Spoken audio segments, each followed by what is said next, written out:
Hair ফলের প্রবলেমটা আসলে ছেলে এবং মেয়ে সবার জন্যই খুবই কষ্টকর একটা ব্যাপার। আমাদের সৌন্দর্যের অনেক বড় একটা অংশ আসলেই দখল করে আছে আমাদের একটা সুন্দর চুল। সো চুল যদি পড়ে যায় সেক্ষেত্রে সেটার কারণকে ফাইন্ড আউট করে সেই অনুযায়ী ট্রিটমেন্ট করাটা অসম্ভব প্রয়োজন। চুল পড়ে যাওয়ার পেছনে যে কারণগুলো তার মধ্যে আমরা দেখি অন্যতম হচ্ছে জেনেটিক্যাল একটা ব্যাপার আছে। অনেকেই আছেন যাদের ফ্যামিলিতে দেখা যায় আর্লি এইজেই চুল পড়ে যাওয়ার প্রবণতা থাকে, সেক্ষেত্রে বড় একটা কারণ এটা। দ্বিতীয়ত দেখি আমরা যে নিউট্রিশনাল ডেফিসিয়েন্সির কথা আসলে বলতেই হবে, কারণ দেখা যায় আমরা এখন ওয়েট রিডাকশনের জন্য বুঝে না বুঝে বা হচ্ছে আপনার বিভিন্ন ধরনের মেডিকেশনস নিয়ে কিংবা নিউট্রিশনিস্টের পরামর্শ না নিয়ে ওয়েট কমানোর জন্য ট্রাই করছি, এবং এতে দেখা যায় ফুল বডিতেই একটা নিউট্রিশনাল ডেফিসিয়েন্সি আসে এবং এই ডেফিসিয়েন্সির কারণে হেয়ার ফল হয় প্রচুর পরিমাণে।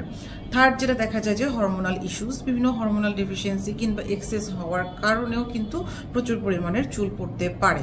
তাছাড়াও দেখা যায় যে বিভিন্ন ধরনের আমরা এক একজন এক এক এনভায়রনমেন্টে থাকি, কারো হয়তো বা অনেক বেশি ঘাম হচ্ছে চুলের গোড়ায়, সেক্ষেত্রে বিভিন্ন ধরনের ফাঙ্গাসের আক্রমণ হতে পারে, কিংবা হচ্ছে কেউ হয়তো যে এলাকাতে থাকছেন সেই এলাকায় পানিটাতে কিছুটা আয়রনের পরিমাণ বেশি থাকে, সেক্ষেত্রেও কিন্তু অনেক ক্ষেত্রে চুল পড়তে পারে। সো এই ধরনের চুল পড়ার অনেকগুলো কারণ আছে। সো এই ক্ষেত্রে একজন ডক্টর বা ডার্মাটোলজিস্ট যিনি আছেন তার কাছে এসে প্রপার ওয়েতে আগে আপনার চুল পড়ার কারণটাকে খুঁজে বের করে কিন্তু ট্রিটমেন্ট করতে হবে। এই জন্য আমরা ডক্টররা বিভিন্ন ধরনের মেডিকেশনস যেমন হচ্ছে সাপ্লিমেন্টগুলো আমরা দিই, বিভিন্ন হরমোনাল ইস্যু থাকলে সেগুলোকে কারেকশন করতে হয়। ঠিক পাশাপাশি যেটা করতে হয় আমরা অ্যাপ্লাই করার জন্য মিনোক্সিডিল কিংবা প্রোক্যাপিল বা বায়োক্যাপিলের মতো যে মেডিসিনগুলো আছে সেগুলোকে আমরা একটা লম্বা সময় ধরে পেশেন্টকে প্রেসক্রাইব করি। ঠিক একইভাবে সবচেয়ে ইম্পর্টেন্ট যে ব্যাপারটা সেটা হচ্ছে কি পিআরপি থেরাপি। আপনারা সবাই পিআরপি থেরাপির ব্যাপারে জানেন। পিআরপি থেরাপিটা আসলে অনেক বছর ধরে আমাদের কান্ট্রিতে শুরু হয়েছে। এটা নিয়ে আমি আমার অনেক ভিডিও বানিয়েছি আগে, হয়তো আমার আগের ভিডিওগুলো দেখলে আপনারা আরও অনেক ডিটেল পিআরপি নিয়ে জানতে পারবেন। পিআরপিটা হচ্ছে কি যে পেশেন্ট যিনি তার নিজের বডির ব্লাড নিয়ে আমরা এই ব্লাডটাকে কি করি মেশিনের মাধ্যমে সাদা রক্ত থেকে লাল রক্তটাকে আমরা সেপারেট করে ফেলি। এই যে সাদা রক্তটা যেটা আসতেছে এটার মধ্যে থাকে হচ্ছে কি সেরাম, প্লেটলেট, এবং এই প্লেটলেটের মধ্যে থাকে হচ্ছে কি সাইটোকাইনস অ্যান্ড বিভিন্ন ধরনের গ্রোথ ফ্যাক্টর, যেটা আমাদের চুলের গোড়ায় আমরা সাধারণত ইনজেক্ট করি।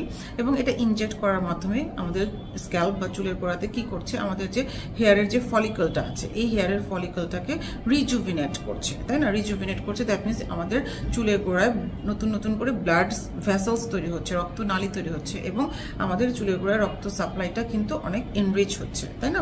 সো যখন ব্লাড সার্কুলেশনটা বেড়ে যাচ্ছে, পাশাপাশি নিউট্রিশনাল ব্যালেন্সটাও ঠিক করা হচ্ছে, হরমোনাল কারেকশন হচ্ছে, সব কিছু মিলিয়ে কিন্তু নতুন করে আপনার ওই যে হেয়ার ফলিকলটা আছে সেখান থেকে কিন্তু হেয়ার রিগ্রোথ করা পসিবল। ঠিক একইভাবে আপনার যে কারণে চুলটা পড়ছে সেই চুল পড়ার কারণটাকেও কমিয়ে ফেলা সম্ভব।